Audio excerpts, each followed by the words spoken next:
Cumprimento a todos com a paz do nosso Senhor Jesus Cristo. Amém? Estamos aqui dando continuidade ao estudo a respeito da segunda vinda de Cristo. Se eu não me engano, essa é a quarta ou quinta ministração a respeito da segunda vinda de Cristo, um tema escatológico. E então eu falei sobre Israel, falei sobre a igreja e falei sobre os gentios. A segunda vinda de Cristo, ela tem uma aplicação especial para cada um desses grupos. Ela tem uma aplicação especial para Israel, a segunda vinda de Cristo para Israel. Eu falei disso na quinta-feira passada. Se você se interessar, você pode olhar, eu gravei 2 vídeos, então você pode conferir, tá bom? Agradeço aos irmãos, tá? Então, e a segunda vinda de Cristo também tem no caso, a igreja, a segunda vinda de Cristo, ela é o que nós vamos ver hoje, e também para os gentios. Como será e o que acontecerá com cada um desses grupos, né? Eu repito a dizer, você tem alguma dúvida, é só olhar os 2 vídeos anteriores. Vou prosseguir aqui então, tá certo? Vamos começar. Vamos então dar continuidade, né, ao nosso estudo. Então hoje nós vamos falar sobre o arrebatamento. Pronto. E aqui a gente começa. Você que tem aí a sua Bíblia, você pode abrir em Mateus capítulo de número 24, versículo 32.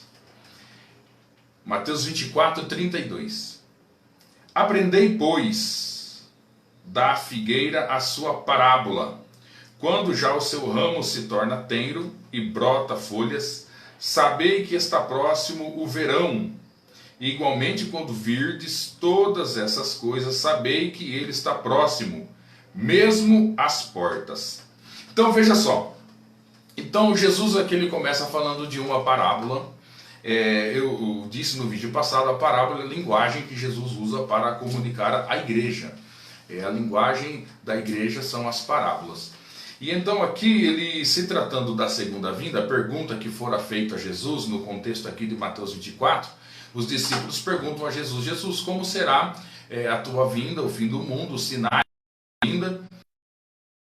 Jesus ele fala algo, eu disse que diz respeito a Israel, até aqui, e daqui diz respeito à igreja. Ele usa então a questão das parábolas. E aqui ele fala: aprendei da figueira, de que quando ela começa a brotar, né, as folhas, sabei que está próximo o verão. E igualmente quando virdes estas coisas diz respeito ao princípio das dores, que ele então falou lá em cima. Quando nós vermos os princípios das dores, nós vamos saber que ele está mesmo às portas, né? É comum a gente dizer: Jesus está às portas. Bom, eu digo assim, nós estamos sim, eu acredito que estamos no limiar do tempo, mas o princípio das dores ele antecede o arrebatamento. Nós vemos também a manifestação do anticristo, como eu já disse em todas as ministrações anteriores aqui. Quando nós olhamos ali o primeiro selo, aquele cavalo branco, o cavaleiro que ele tinha um arco, mas não tinha as flechas, ele veio para fazer um pacto de paz. Nós falamos sobre 2 Pedro e lemos vários textos e falando sobre a profanação. E então o arrebatamento está próximo. Quando nós virmos estas coisas, nós podemos saber. Nós não saberemos o dia nem a hora, mas nós vamos saber quando ele estará às portas. Isso com certeza vamos saber, né? Então eu disse até na ministração passada também, já pensou? A gente ouve um grande líder político falando que estabeleceu a paz lá na região do Oriente Médio. E Israel vai então poder fazer o templo. E eu já ouvi até matérias na televisão de que eles têm todo o material para a reconstrução do templo. Diz que é capaz de eles levantarem o templo em 3 dias. Já pensou? Então quando isso acontecer, nós sabemos de que serão 3 anos e meio. 3 anos e meio, e com certeza nós vamos estar bem apercebidos, né? Então, agora, sobre essa parábola da figueira, imagine só, falando aqui do arrebatamento, imagine você vai fazer uma viagem e você chega para o seu filho e fala, olha, o pai vai fazer uma viagem longa, eu vou demorar um pouco e, na verdade, eu vou ficar fora todo o outono, né, e o inverno também eu estarei fora e vou voltar na primavera. O seu filho, mas quando vai ser isso? Aí você de repente tem uma árvore em frente à sua casa, você fala, olha, você diz a ele, presta atenção nesta árvore. Esta árvore aqui, quando ela estiver sem folha nenhuma, bem sequinha, você vai saber que estou no inverno. E quando começar a brotar ali as folhas, você vai saber de que eu estou já chegando.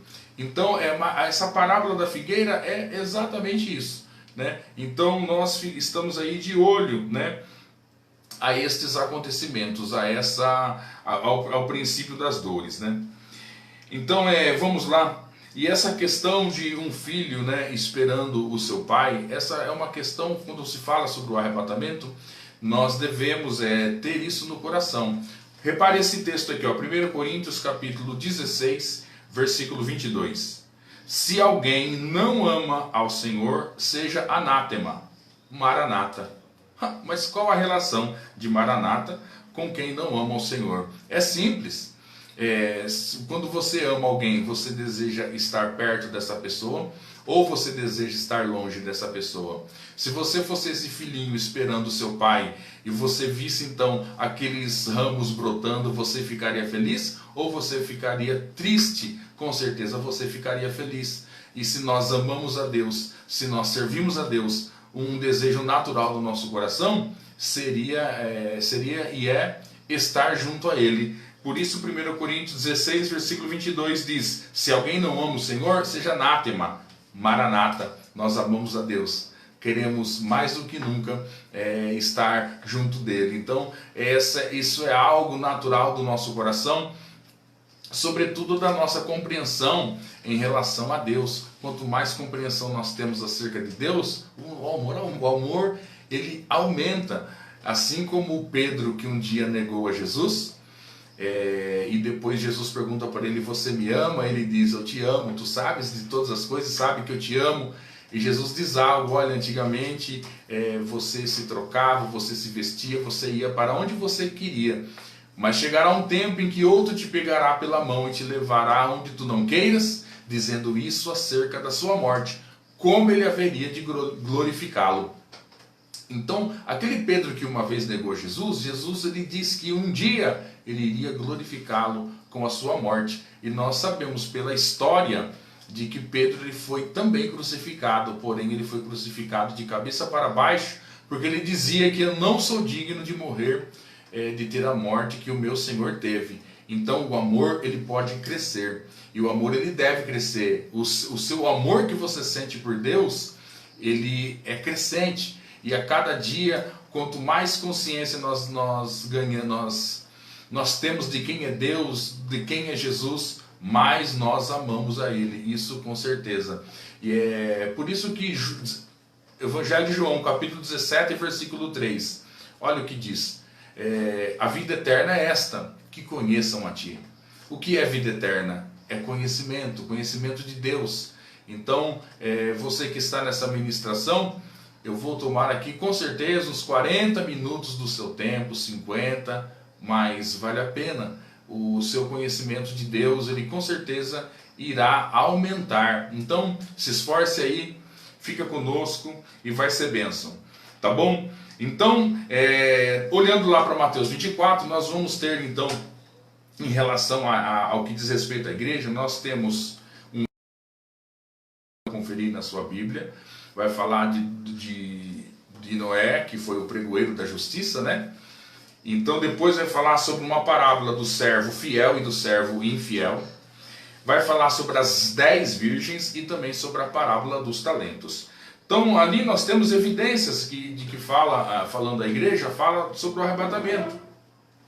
Mateus 24, versículo 40, diz assim, ó, então estando dois homens no campo, será levado um e deixado outro. Versículo 41, estando duas mulheres a trabalhar no moinho, será levada uma e deixada outra. O próprio Mateus 25, que fala sobre a parábola das 10 virgens, 5 eram loucas e 5 eram prudentes. E quando disse aí veio o noivo, as que estavam com azeite, que estavam preparadas, elas então entraram para as bodas. E então nós vemos aqui a questão do arrebatamento. Agora escute o que eu vou dizer. É um erro achar que toda a igreja será arrebatada. E você talvez me assistindo, ouvindo eu dizer isso, você fala, ah meu Deus, estou ouvindo algo, estou ouvindo uma grande heresia, né? Porque a gente ouve dizer que toda a igreja será arrebatada, mas você vai acompanhar os versículos e a leitura aqui comigo, e eu quero que você então perceba pela escritura como será o arrebatamento. Essa é uma notícia bastante grave da minha parte, né? Eu digo que não será toda a igreja que será arrebatada. Então quem será arrebatado? Os cristãos vencedores.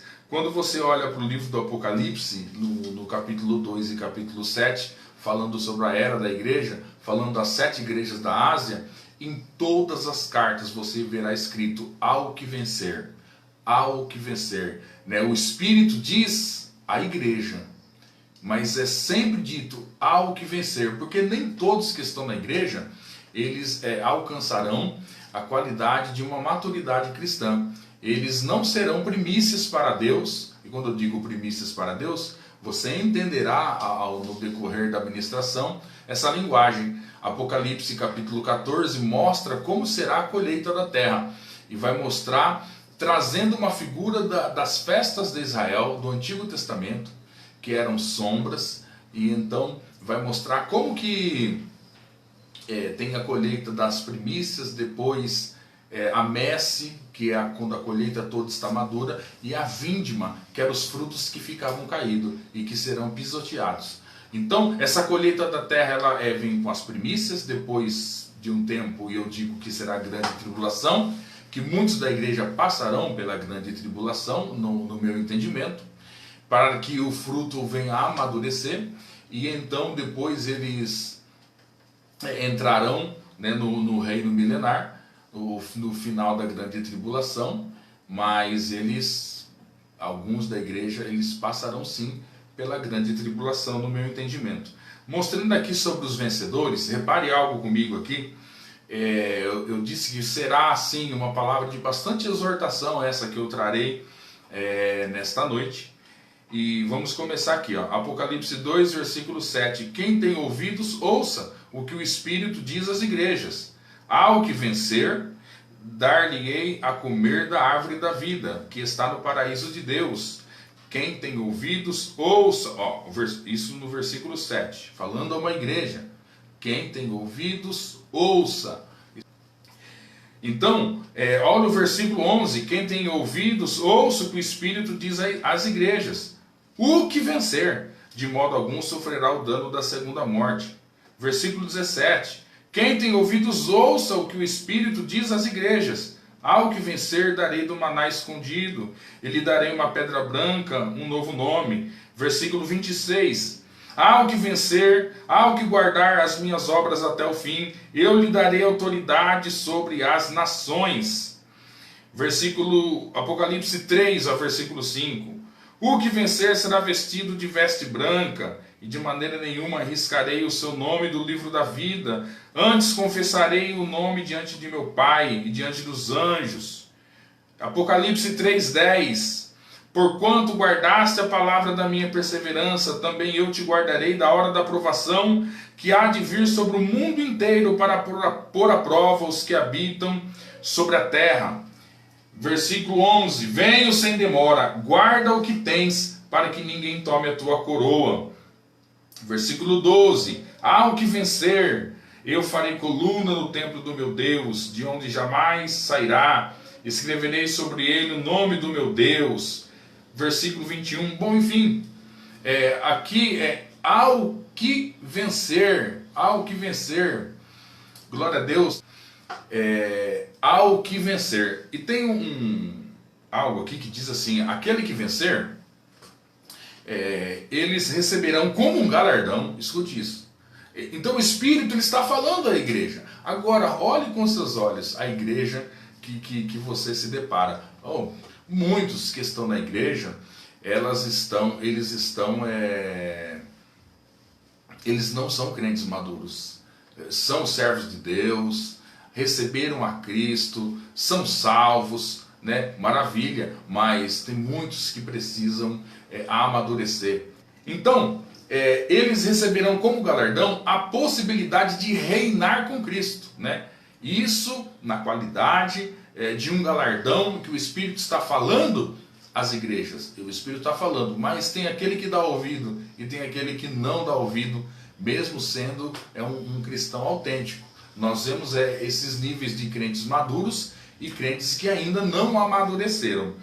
E então é dito que eles reinarão com Cristo, e nós temos uma outra observação: guarda o que tens para que ninguém tome a tua coroa. Para que então você, não estou falando no quesito da salvação, mas estou falando no quesito dos galardões, né? E de que você possa ter um galardão de reinar com Cristo. Mas talvez você não ouve, o Espírito fala, mas você não amadurece. Então o que acontece? Guarda o que tens, para que ninguém tome a tua coroa, para que esse galardão de reinar com Cristo esteja com você. Então, eu estou aqui falando categoricamente: os vencedores serão arrebatados, ao que vencer, né? Agora, isso, quando eu digo não estou falando acerca da salvação, porque, olha só, a salvação é única e exclusivamente pela graça. João 5,24, veja só como que a salvação ela é única e exclusivamente pela graça. Em verdade vos digo, que quem ouve a minha palavra e crê naquele que me enviou, tem a vida eterna. Não entra em juízo, mas passou da morte para a vida. Então, você ouviu e ouve, né, as palavras do Senhor Jesus? Você creu? Né? Você creu que Deus enviou Jesus? Bom, o texto está dizendo: aquele que crê, em verdade, João 5,24, em verdade vos digo, que quem ouve a minha palavra, crê naquele que me enviou, tem a vida eterna. Não entra em juízo, mas passou da morte para a vida. Não entra em juízo, passou da morte para a vida. Você está feliz ouvindo essas palavras? Glória a Deus. A salvação é única e exclusivamente pela graça.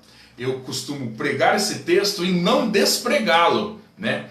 Eu tão somente posso questionar a sua fé, né?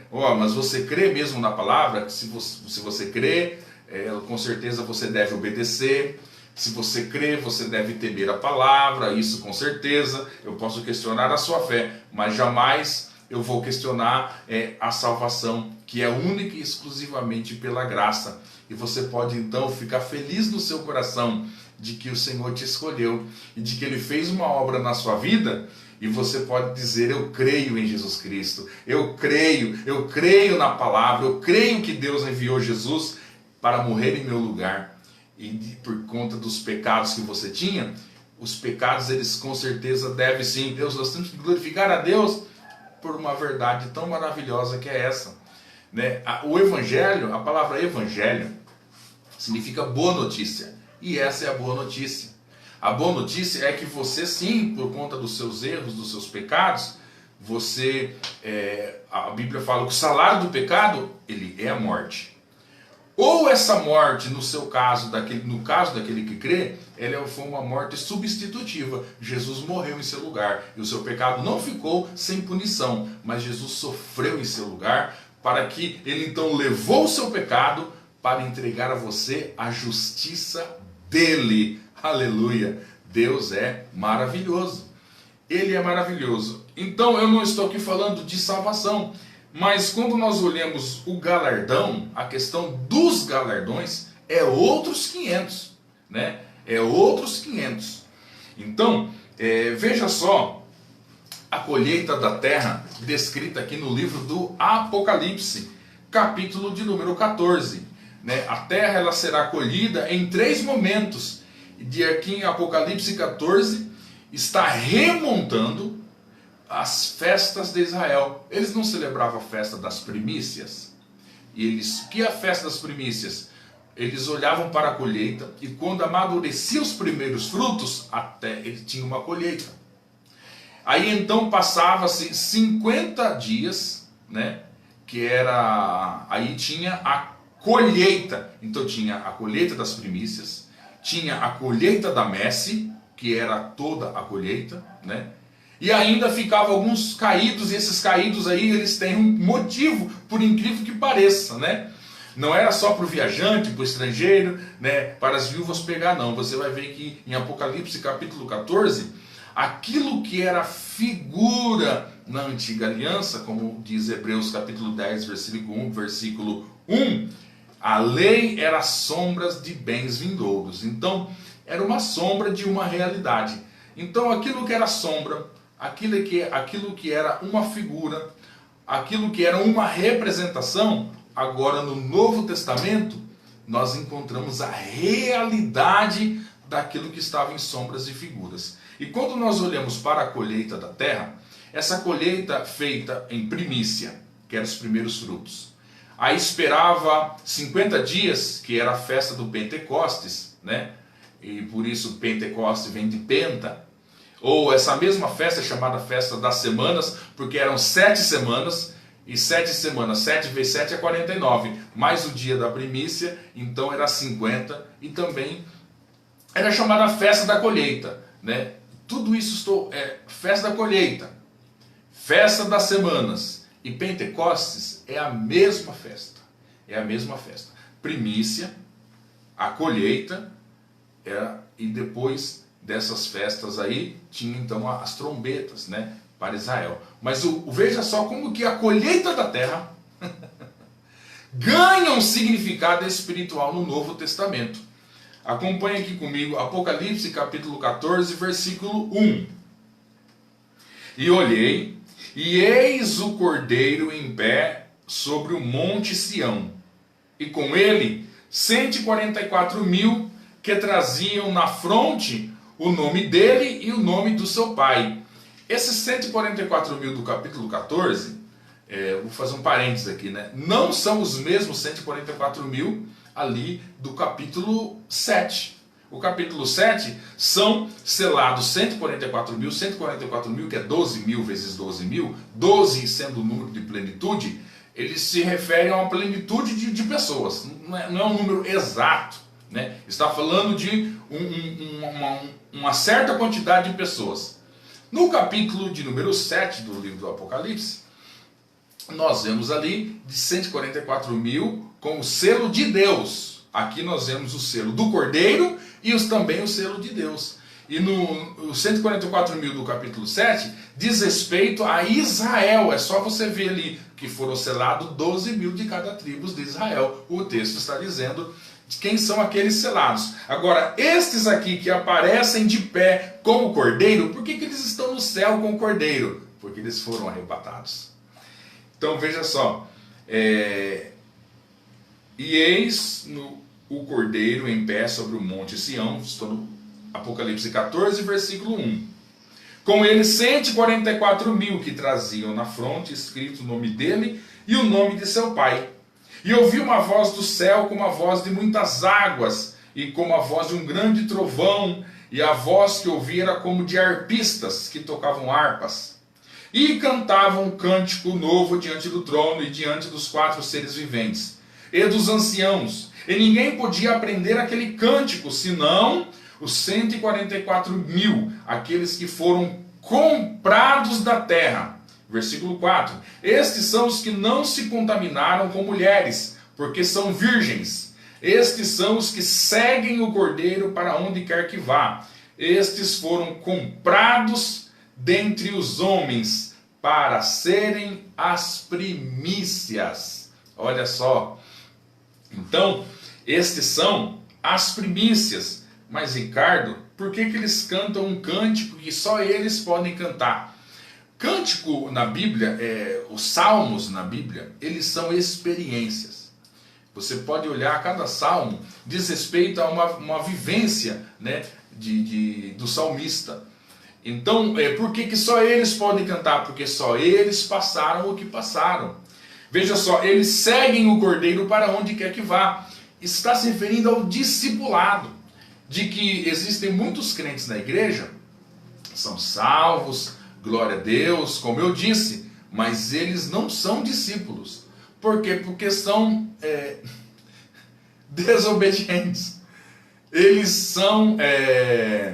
não amadureceram. O Espírito fala, mas eles têm, parece que, um coração duro e não ouve, né, ao Senhor. Então, eles não passaram por isso que esses aqui passaram. Só eles podem cantar porque só eles tiveram essa experiência.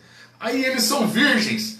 Isso é uma linguagem que diz respeito à igreja. Olha, por exemplo, a parábola das 10 virgens, né? Não está se referindo a 10 mulheres, mas está se referindo a uma mulher, né, que está aguardando o seu noivo, que é a igreja, que é a noiva de Cristo. Você pode conferir isso em Apocalipse capítulo 21 e Apocalipse capítulo 22, que a noiva do Cordeiro se refere à igreja de Jesus Cristo. Então, uma igreja pura, né, uma igreja sem mácula.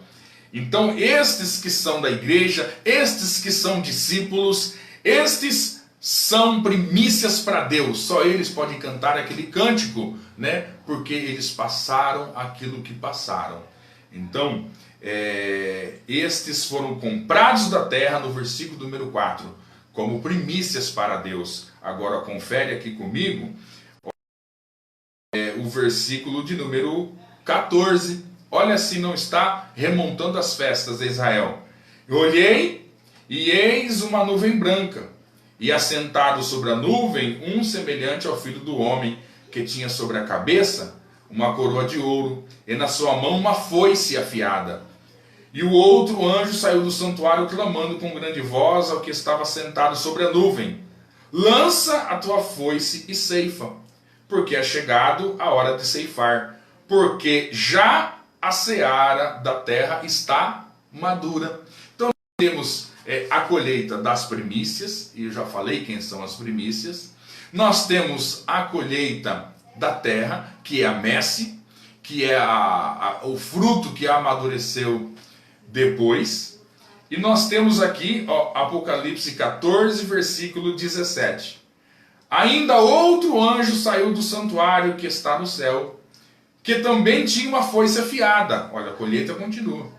Saiu do altar outro anjo que tinha poder sobre o fogo e clamou com grande voz ao que tinha a foice afiada, dizendo: lança a tua foice afiada e vindima os cachos da vinha da terra, porque já as suas uvas estão maduras. E o anjo meteu a foice à terra e vindimou as uvas da vinha da terra e lançou-as no lagar da ira de Deus. E o lagar foi pisado fora da cidade, e saiu sangue do lagar até os freios dos cavalos, pelo espaço de 1.600 estádios. Olha só, claramente.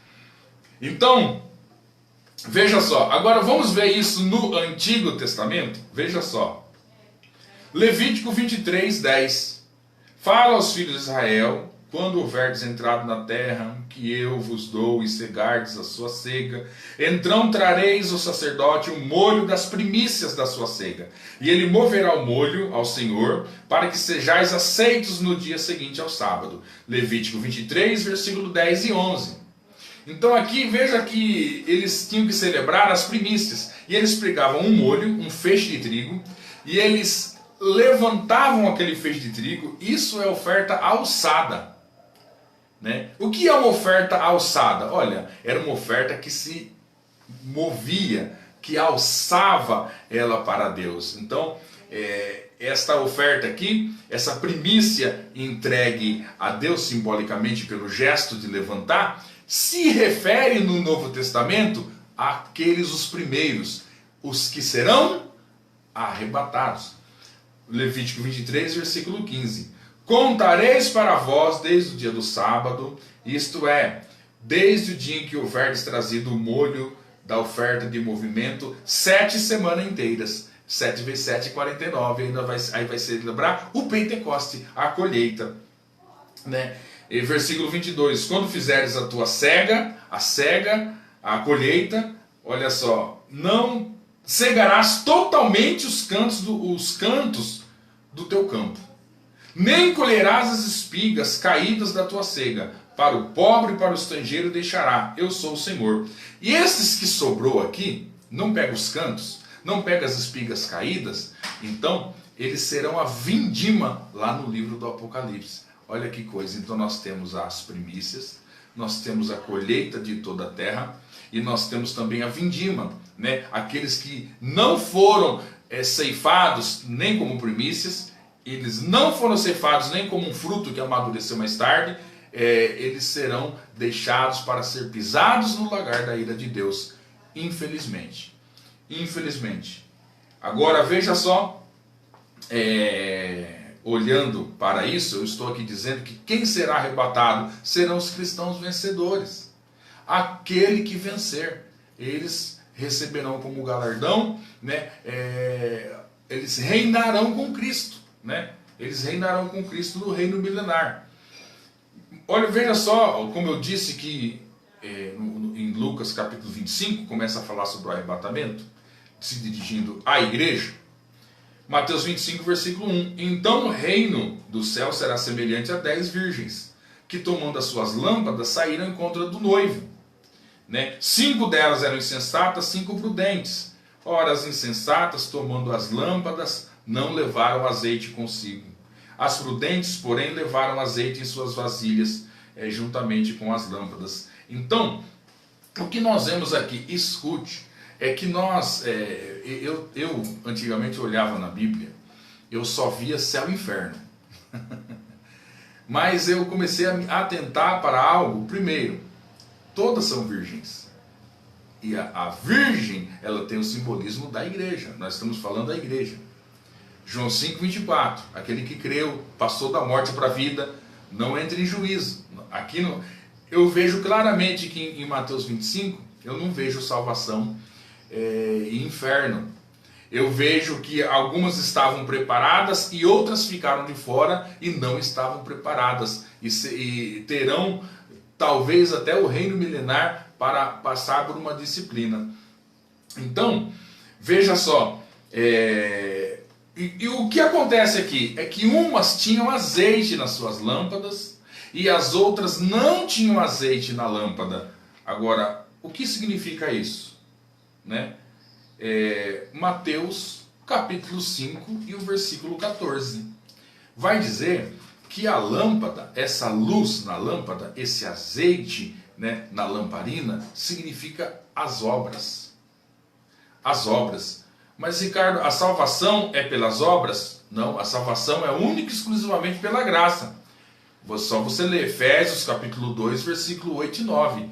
Sois salvo pela graça, isso é por intermédio da fé. Não vem pelas obras para que ninguém se glorie. A salvação é um dom de Deus, não vem pelas obras.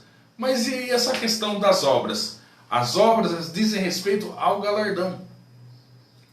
Veja só como que a luz simboliza as obras. Mateus 5,14. Vós sois a luz do mundo. Não se pode esconder uma cidade situada sobre um monte, nem se acende uma candeia e colocam debaixo do alqueire, mas no velador. E assim ilumina todos que estão na casa. Assim resplandeça a vossa luz diante dos homens, as boas obras, e glorifiquem a vosso Pai que está nos céus. Que as pessoas elas vejam as suas boas obras. Se você quer saber de obras, veja lá Lucas capítulo 3, se você tem duas túnicas, reparte, Você não extorque ninguém, você não dê notícia falsa. Você quer saber de obras? Amor, amor, alegria, paz, justiça, mansidão, domínio próprio, temperança, Agora, quando nós olhamos para as pessoas, muitas delas que estão na igreja, elas não têm essas obras. E algumas e outras pessoas, mais do que isso, eu vou mais adiante. Você olha assim e você até pensa, ai, que pessoa maravilhosa, como ela tem obras. Mas o Senhor também conhece a motivação do coração. Porque nós podemos estar tendo uma atitude boa, mas a motivação é errada. Por exemplo, jejuar é bom ou jejuar é ruim? Você talvez diga, ah não, jejuar, cara, está jejuando, jejuar é muito bom. Mas eu te digo que você deve, como diz Mateus capítulo 6, quando jejuardes, você não precisa aparecer para os homens que você jejua como quem jejua, para que veja, olha só como eu estou jejuando. Esse jejum, para Deus, ele não vale, não tem valor algum, porque o galardão que você queria não era se aparecer. Aí Jesus fala, bom, você já teve o galardão, se você queria se aparecer, pronto, aí, se apareceu. Então orar é bom ou orar é ruim? Você diz, nossa, orar é muito bom, mas se você orar somente para se aparecer, você não está fazendo nada demais. Então essas são obras que não são geradas pelo Espírito Santo. Quais obras são aceitas pelo Espírito Santo? As obras que Ele mesmo comunica a você. Veja só, Deus, Ele aceita o seu Filho. Ele olha para nós e fala, Ele sempre vai dizer, esse é o meu Filho amado em quem me comprazo. Ele sempre estará feliz com Cristo em nós. Agora isso deve acontecer, Cristo deve aparecer na sua vida, as boas obras devem aparecer na sua vida e vão aparecer. Mas vão aparecer fruto do derramar do Espírito Santo no seu coração. Você vai negando o seu eu e o Espírito Santo ele vai habitando, vai fazendo morada, e então vem essa transformação pelo Espírito Santo. Estas são as obras que o Senhor recebe, né? Então, veja só, conta comigo quantas obras nós vamos encontrar aqui na Bíblia. 1 Coríntios 3, versículo 12. Se alguém sobre este fundamento levanta um edifício, começa a contar comigo, ouro, prata, pedras preciosas, madeira, feno e palha. A obra de cada um se manifestará, pois aquele dia demonstrará, pois será revelado no fogo, e o fogo provará qual seja a obra de cada um. Se permanecer a obra que cada um sobre ele edificou, esse receberá galardão. Quem receberá galardão? A obra que permanecer. Se a obra de alguém queimar, sofrerá prejuízo. Mas o tal, todavia, será salvo. É o que eu estou falando em todo momento aqui, né? Todavia, nós não estamos falando de salvação, mas nós estamos falando sobre o julgamento de obras. Julgamento de obras. Então veja só, você contou comigo as obras que serão provadas pelo fogo? Quais são? Ouro, prata, pedras preciosas, madeira, feno e palha. Alguém vai dizer, são 6. Eu digo, são 2. Ah, mas como 2? As que queimam e as que não queimam. O ouro, a prata e as pedras preciosas, estas são obras que não irão queimar, porque ao contrário, elas serão purificadas, vai brilhar. Por isso eu digo a você, o Espírito Santo, ele com certeza ele move sobre a sua vida, ele te leva a ser uma pessoa boa, ele leva você a ser uma pessoa preocupada com os outros. As qualidades do cidadão do reino dos céus de Mateus capítulo 5. Quais são as qualidades? São misericordiosos, são mansos, são pessoas que clamam, eles têm sede e fome de justiça, eles não têm prazer na injustiça, eles têm zelo pela verdade, eles são perseguidos por falarem a verdade. Essas são as características do cidadão do reino dos céus. É aquele que recebe o tapa em uma face e ele dá a outra. Ele não faz conta da túnica ou da capa. Vem pegar sua túnica, que leve também a capa, porque ele já sabe que os bens materiais, as coisas materiais, elas irão ficar. Ele sabe o que tem valor e aquilo que não tem valor. Então, estas pessoas que conseguiram, que amadureceram, essas pessoas aqui, elas têm obras, mas estas obras são obras do próprio Cristo. Obras por conta do azeite que está naquela vasilha. Este azeite, ele com certeza, ele tem azeite para você. né? Aconselho-te, como falar em Apocalipse, né? Compre o colírio, compre o azeite. Tem azeite para você, né? Abasteça sua botija de azeite nesta noite e que as tuas obras sejam obras em Deus, né? Você não deve nada para ninguém. Você não deve fazer isso porque a sua religião é A, B, C ou D. A sua religião é Cristo. Cristo em vós, a esperança da glória, como fala Colossenses, né? Capítulo 3, versículo 14. Colossenses 3,14, bom, deve ser isso, salvo engano. Cristo em vós, a esperança da glória. Deixa Cristo aparecer na sua vida. Essa luz tem que brilhar. Você não deve se esconder, não, mas você deve fazer essa luz brilhar. As pessoas verão a diferença na sua vida. O seu esposo, a sua esposa, os seus filhos, os seus amigos, eles devem ver diferença a cada dia na sua vida, porque a cada dia o Senhor nos transforma. Nós seremos pessoas bondosas, seremos pessoas que perdoam, nós seremos pessoas que nós não vamos julgar. Olha que coisa boa, né? Mateus capítulo 7, não julgueis. Eu não vou julgar, né? Eu vou abraçar. Eu vou permitir que as pessoas se aproximem de mim. Eu quero que todos sigam a Cristo juntamente comigo. Vamos seguir a Cristo, né? E o Senhor, da mesma forma que um dia Ele transformou a minha vida, está transformando a sua vida, Ele também vai transformar a vida do seu irmão, né? Você não precisa ficar falando para ele o que ele pode, o que ele não pode, né? Hebreus capítulo 11, né? Na nova aliança, ninguém ensinará ao seu irmão, vamos ao Senhor, porque todos, né? Eu vou ler esse texto aqui de Hebreus capítulo 11, né? Que eu não quero deixar falhar, já que veio à minha mente, né? Olha só, Hebreus capítulo de número... Eu disse 11, mas eu estou achando agora que não é 11, hein? Eu acho que é Hebreus 9 e o versículo 11. Vamos ver se é isso mesmo? Olha só esse versículo que maravilhoso. Tomara que eu tenha acertado. Olha aqui, ó. Não errei. Hebreus, deixa eu ver se é o 10, 11.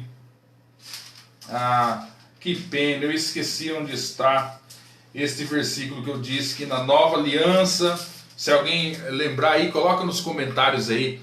Ninguém ensinará ao seu irmão, porque naquele dia todos me conhecerão. Você não precisa fazer a vez do Espírito Santo. O Espírito Santo, deixa o Espírito Santo fazer a obra dele. Agora, cabe a cada um de nós, sabe fazer o quê? Cabe a cada um de nós. Apocalipse diz a igreja. Você deve ouvir o Espírito Santo.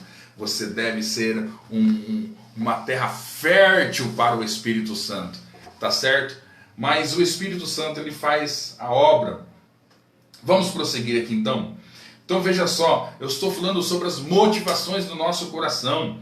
Veja só como que o arrebatamento, ele vai falar sobre o amadurecimento. Todos nós aqui, né? Todos nós aqui gostamos de dinheiro, sim ou não? E quanto mais,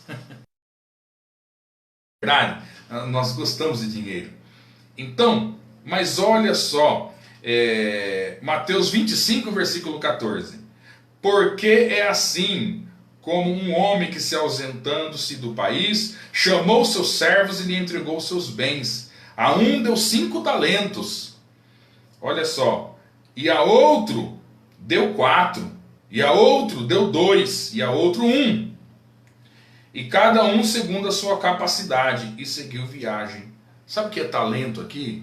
Marcos Alberto, Hebreus 8:11. Eu vou fazer questão de ler aqui para os irmãos. Olha só, que maravilha de texto. Hebreus 8 e o versículo de número 11. Olha o que diz. Diz assim, ó.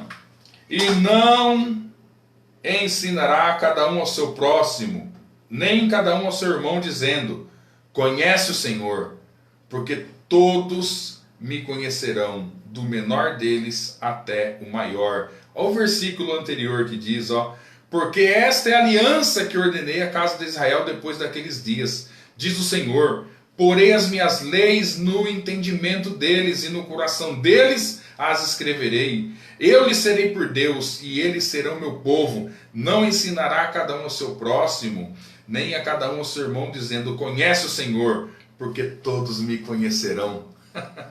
É tremendo ou não é tremendo? Então, amados, nós não precisamos controlar a vida de ninguém. Sabia disso? Não precisamos controlar a vida de ninguém. Ó, você deve fazer isso, você não deve fazer aquilo. Você, então, agora que você está aqui na igreja do pastor Ricardo, você faz isso e não faz aquilo outro, e você tem que ser assim. Isso atrapalha. Sabe por quê? Porque a pessoa pode se transformar em algo que ela não seja. Ela se transformou em algo que ela verdadeiramente não é. Quando nós vemos um irmão, por exemplo, com muitas dificuldades, e ele não tem amadurecimento, muitas dificuldades, ele não tem amadurecimento, ele não tem crescimento espiritual, e ao invés dele se tornar uma pessoa melhor, ele cada dia vai se tornar uma pessoa pior. O problema dele não pode ser mais grave. O problema dele pode ser o caso de que ele não nasceu de novo, de que ele não nasceu do Espírito, porque olha, o Espírito Santo, gente, ele fez uma obra na minha vida, ele fez uma obra na sua vida, e fez uma obra na vida de todos. E se você talvez tenha grandes problemas, você pode hoje se humilhar na presença de Deus e falar: Senhor, transforma a minha vida, né? Eu quero te receber no meu coração. E aí entra aquele processo de nós negarmos o nosso eu, né? E nós então deixarmos o Senhor, Ele reinar e verdadeiramente ser o Senhor da nossa vida. Agora, tudo isso é uma obra tão maravilhosa que o Senhor faz. Aos pouquinhos Ele vai aperfeiçoando, glória a Deus. Vamos prosseguir? Então aqui eu estava falando sobre o dinheiro. Em Mateus capítulo 25, onde se fala sobre o arrebatamento, é dito que entregou talentos na mão deles. E talento não é o talento de cantar, o talento de compor, o talento de tocar um violão como eu toco, um talento de cantar, né? Um talento de se expressar com dança, com artes, enfim. Não é esse talento. Aqui talento é um linguajar da época se referindo a dinheiro, né? Como você encontra também na Bíblia denários. O que é um denário? Né? Era o trabalho de um dia, se eu não me engano. Então foram entregue talento. E o Senhor, o Senhor não entregou na sua mão uma quantia? Você não tem uma quantia? Você não tem algo que chega na tua mão? Está se referindo a isso. E a Bíblia diz que nós daremos conta, né? Nós daremos conta.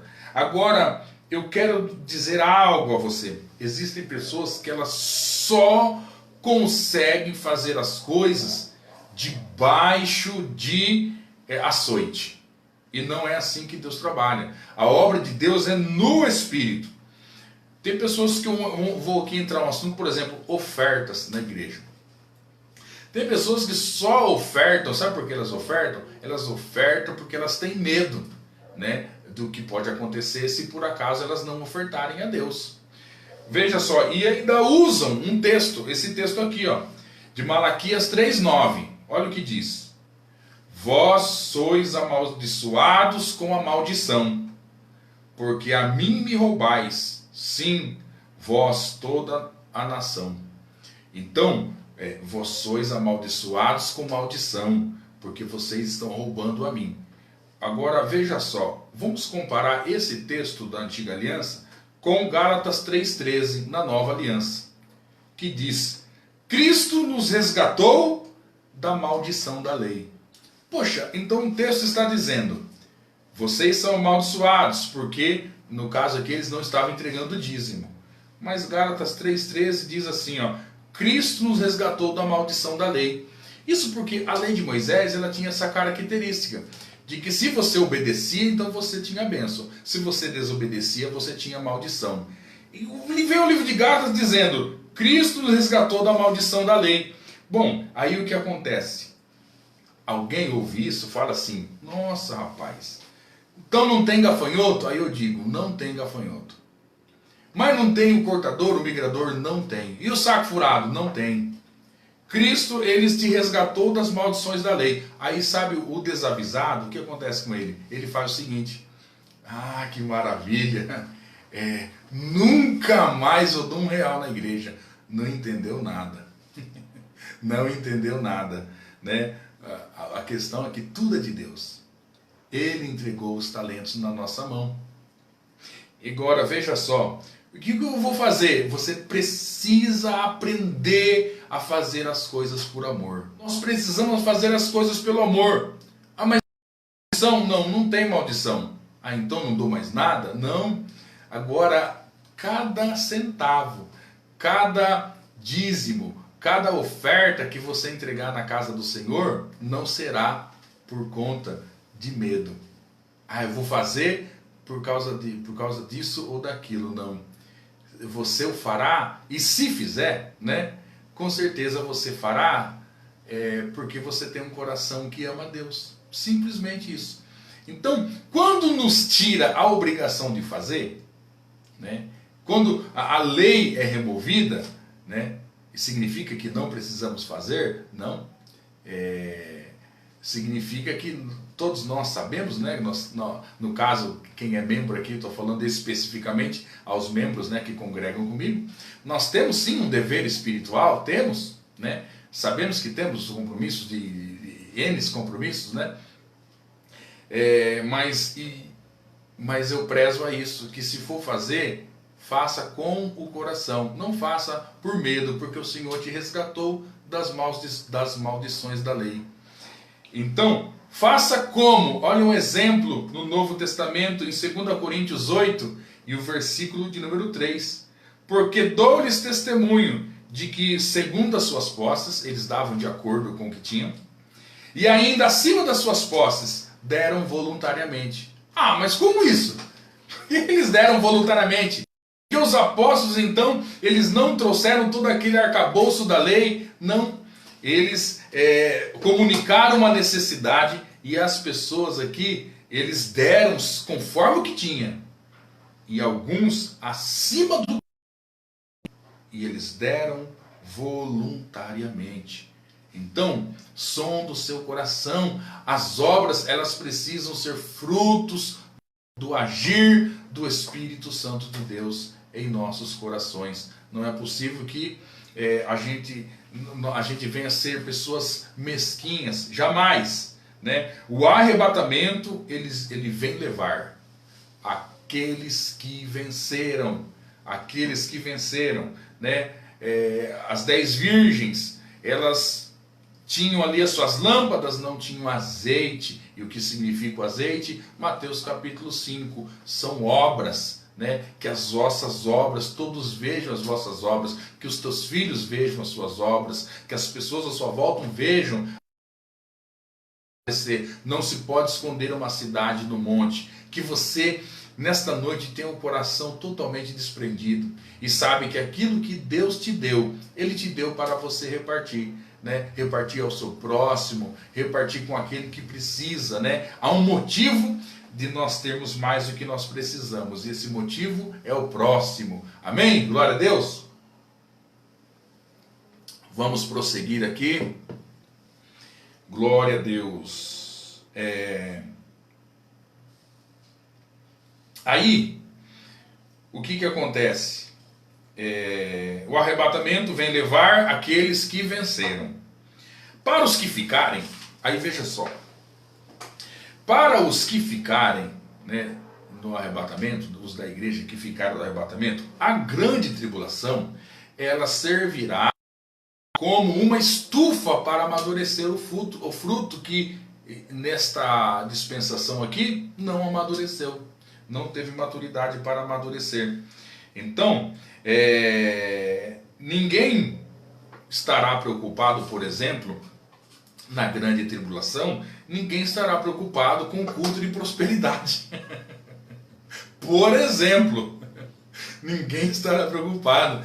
Por quê? Porque vai estar tudo destruído. Nós estamos falando de um período que, se não fosse abreviado, nenhuma carne sobreviveria. Então, nós vemos hoje, pare de sofrer, né? Venha, a bênção em dobro, esse monte de coisa, não fará nenhum sentido. Ninguém irá à igreja, ninguém participará de culto algum pensando em ter algo, a bênção ou a vitória ou qualquer coisa que seja. Valorizar cada momento que eles estiverem reunidos, tá? Né? Eles não estarão preocupados com a prosperidade. Para aqueles que ficarem, eles não valorizam os irmãos agora. Mas então, nesta época de grande tribulação, eles vão valorizar irmão por irmão. Eles vão olhar para aquele que é crente também e vão se abraçar, estarão em fuga, estarão escondidos, não poderão comprar, não poderão vender, estarão ali sofrendo tantas e tantas penas. O que nós estamos vendo hoje de peste não será nada naquela época lá. Então estarão todos nesta situação, e quando alguém se reunir para orar, você não vai faltar. Né? Ou eu, né? Eu não estou aqui me colocando acima de ninguém, é uma palavra de advertência a todos, né? Então nessa época, meu Deus amado, você vai valorizar cada irmão em Cristo. Nessa época você não estará preocupado com o evangelho da prosperidade, jamais. Nessa época você vai ficar feliz em participar dos cultos, o que você não conseguiu fazer. Nesse tempo que nós temos, você não conseguiu amadurecer. Leva os cristãos vencedores, né? Aqueles que amadureceram, as primícias, os frutos que amadureceram rápido, né? Mas os outros ficarão na grande tribulação, e será como uma estufa para eles que amadureceu fruto na pressão. É igual quando você pega o abacate, né? Não amadurece por nada, você enrola jornal, põe no forno, doido para comer o abacate, e então aí ele amadurece, né? Depois com esse calor da grande tribulação. Agora é preciso a pergunta que eu deixo é: você precisa disso, né? Você precisa disso? Então, olha esse texto aqui, ó, 1 Coríntios 3, versículo. O apóstolo Paulo falando: eu, irmãos, não pude falar como a espirituais, mas como a carnais, como a criancinhas em Cristo. Leite vos dei por alimento e não comida sólida, porque não podeis suportar e nem ainda agora podeis. Bom, uma coisa é certa, se você pode suportar uma comida forte, eu não sei, mas hoje você está comendo uma feijoada daquela. Uma feijoada daquela. Hoje é o dia que talvez você vai dormir falando: bendita a hora que eu fui ouvir aquela pregação. Né? Então, existem essas pessoas que o apóstolo Paulo está falando: eu não pude falar vocês como espirituais, falando com vocês como pessoas carnais, né? Não consigo falar vocês com cristãos maduros, tem que só dar o leitinho, o leitinho, o leitinho, né? E o leitinho, irmão, o leitinho faz parte, né? Irmãos, e nós precisamos amadurecer. Agora escute o que eu vou dizer. A maioria do pessoal que estão nas igrejas evangélicas, eles estão falando: Maranata, Maranata. Tudo crente que não é maduro. Tem bastante. E eles gritam: Maranata, Maranata, a hora vem, Senhor Jesus. Jesus vem e ele fica na grande tribulação, porque não. Então vamos lá. Mateus 24, 45.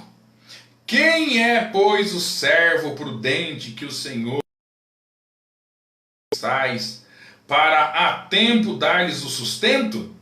Bem-aventurado aquele servo quando o Senhor vier achar fazendo assim.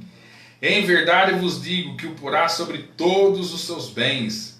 Mas se aquele outro mau servo disser no seu coração: meu senhor tarda em vir, e começar a espancar os seus conservos, comer e beber como os ébrios, virá o senhor daquele servo num dia que ele não espera, numa hora em que ele não sabe, e cortá-lo-á pelo meio, e a sua parte com os hipócritas. Ali haverá choro e ranger de dentes. Então, aqui essa parábola o servo, essa palavra do parábola, né, do servo fiel, que o Senhor colocou um servo fiel, né, para tomar conta, né? E ali, uma hora ele vem, mas aí o Senhor tarda em vir. Ele demora, ele não vem, não vem. E o servo está lá, fiel em todas as tarefas, né? Ele pensa que o Senhor vai chegar a qualquer momento. Mas aí os anos vão passando, o tempo vai passando, né? E aquilo que era tão forte no seu coração, com o tempo já não é mais tão forte assim.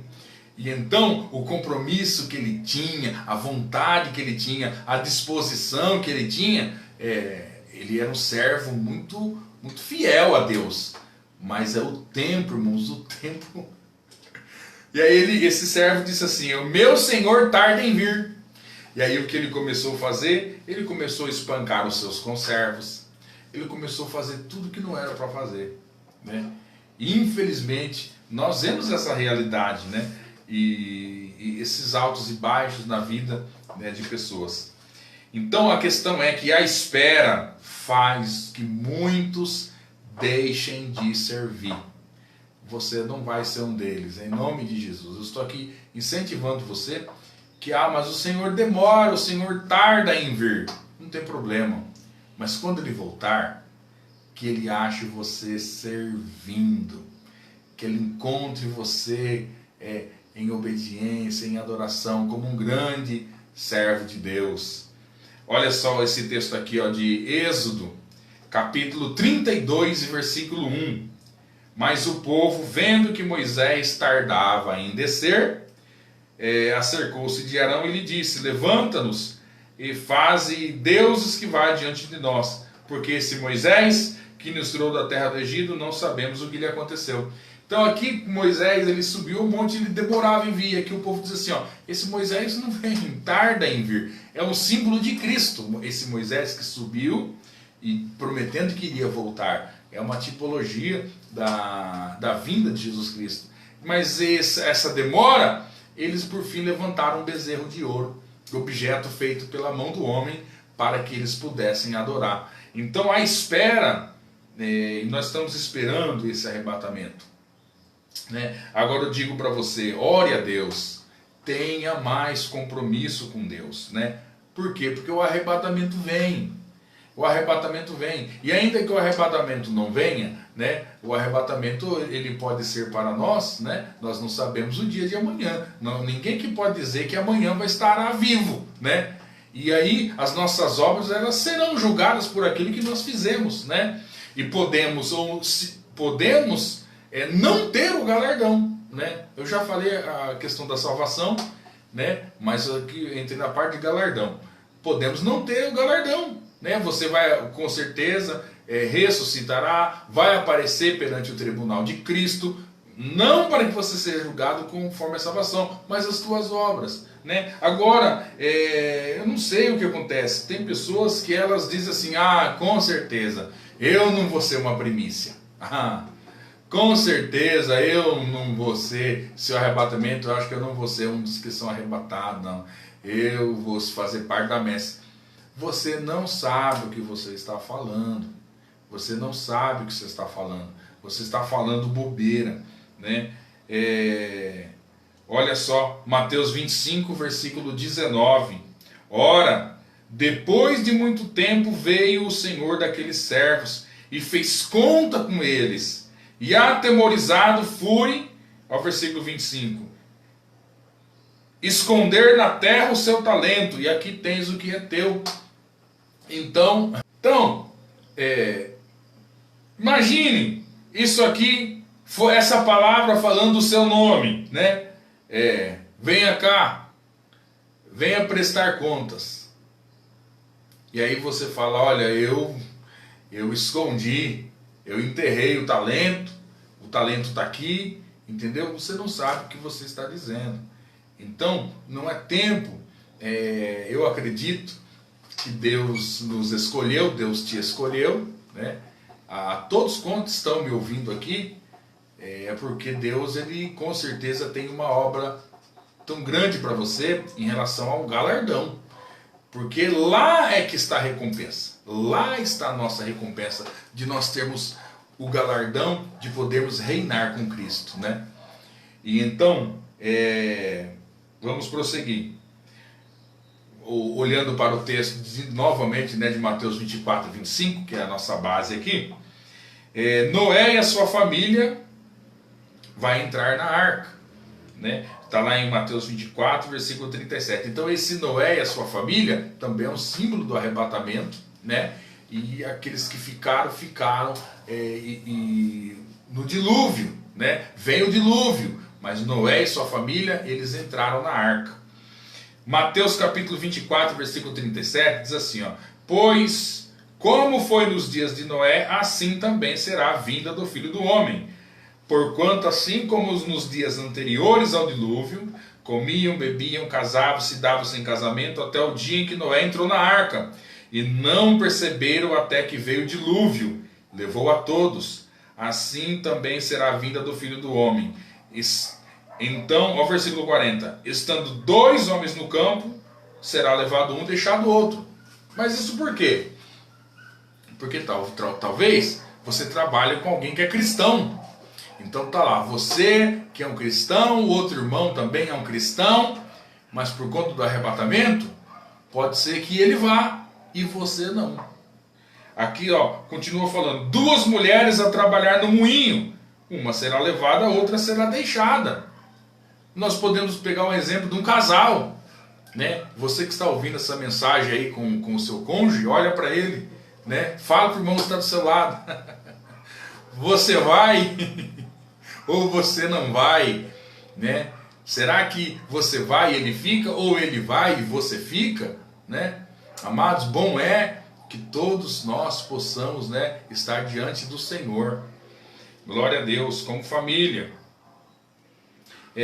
Se o dono da casa soubesse que hora viria o ladrão, ao exemplo, se você soubesse que o ladrão ia chegar à sua casa hoje, 1 da manhã, o que você não faria? Esse é o sentimento que deve estar em nosso coração. E quando eu falo que você parece que não se importa em ficar, né? Ou não se importa em não ter galardão nenhum, né? Não, para com isso, né? Ele vem, ele vai, você estará diante do tribunal de Cristo. Então você deve olhar, opa, peraí, se ele vem, eu vou ficar esperto, eu vou estar em atividade, né? Então é uma palavra aí realmente para que nós possamos retomar, olhar e analisar o nosso coração. Quando fala nos dias de Noé, comia, bebia, casava-se, dava-se em casamento, eles só preocupavam consigo, eram dias que eles olhavam só para si. Estou comendo, estou bebendo, dando prosseguimento. Eles só estão dando prosseguimento, né? Como eu li na ministração 2, ainda eles só enxergam o que está perto, não enxergam o que está longe. Eles só estão olhando as questões da terra e não estão olhando as questões celestiais, né? Dias de Noé, falando sobre o egoísmo. Hebreus 11:7, pela fé Noé avisado das que ainda não se viam. Olha só, então nós precisamos olhar aquilo que está longe, não somente as coisas desta terra aqui, olhar somente para aquilo que está perto. Nós precisamos pensar na segunda vinda de Cristo. Sendo temente a Deus, preparou uma arca para o salvamento da sua família, e por esta fé condenou o mundo e tornou-se herdeiro da justiça, que é segundo a fé. Amém? Então olha só, estou aqui chegando ao fim dessa ministração, mas eu quero aqui te dar um exemplo ainda de Esaú. Não venda a sua primogenitura. Ele vendeu a sua primogenitura por um prato de lentilha. Você sabia que a lentilha era o cereal, ou a leguminosa, não sei, né, mais barato da época, e ele vendeu a sua primogenitura por um prato de lentilha. Então não vale a pena você negociar as coisas de Deus por um prazer momentâneo, você voltar para a velha vida, você voltar, né, para, enfim, Se o Senhor está te chamando para a verdade, fique na verdade. Não dê um passo atrás da verdade do Evangelho. Antes prossiga, né? Siga avante. Seja, olha como Ló. Vou pegar um outro exemplo aqui, eu dei o exemplo de Esaú, que ele vendeu a primogenitura. Vou pegar o exemplo aqui de Ló. Ló, ele simboliza um servo de Deus no mundo, né? Ele estava em Sodoma e habitando as regiões ali de Sodoma e Gomorra, e era um lugar terrível, né? E ele estava ali mergulhado com aquele povo, naquela cultura. Mas olha só o que diz, a gente sempre fala mal de Ló, né? De que Ló olhou as campinas de Sodoma e tal, e foi lá, né? Mas veja que a Bíblia, lá em 2 Pedro capítulo 2, versículo 7, ela na verdade traz um elogio para Ló.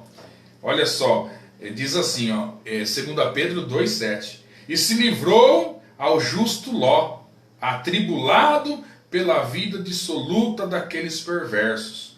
Porque este justo, habitando entre eles, por ver e ouvir, afligia todos os dias a sua alma, justa com as obras injustas deles.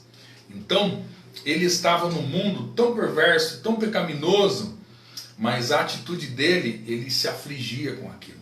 Ele afligia a sua alma de ver toda aquela obra injusta que ele via em Sodoma e que ele via em Gomorra. É uma característica do servo de Deus, né? Muitos servos de Deus, eles não sabem, eles ainda não receberam pelo Espírito a atitude que eles devem ter mediante a corrupção do mundo. Muitos olham e eles então logo difamam, eles então logo julgam o pecador. Agora, e tem outros que não, tem outros que só falta sair de mão dada e está tudo certo, e é uma maravilha, e Jesus, Jesus ama o pecador, né? Mas ele tem uma obra de santificação, restauração, glorificação, né? Tudo isso na vida do pecador. Entenda que o Senhor, como eu disse, ele espera de nós, né? Aquele que é salvo produz obras. É simples assim, simples assim. Então nós precisamos estar nesse equilíbrio, né? E o que Ló fazia? Afligia sua alma. Qual a característica do cidadão do reino dos céus? Bem-aventurados que choram. Eles se entristecem por ver a pecaminosidade. Eles se entristecem de ver as coisas erradas e eles oram.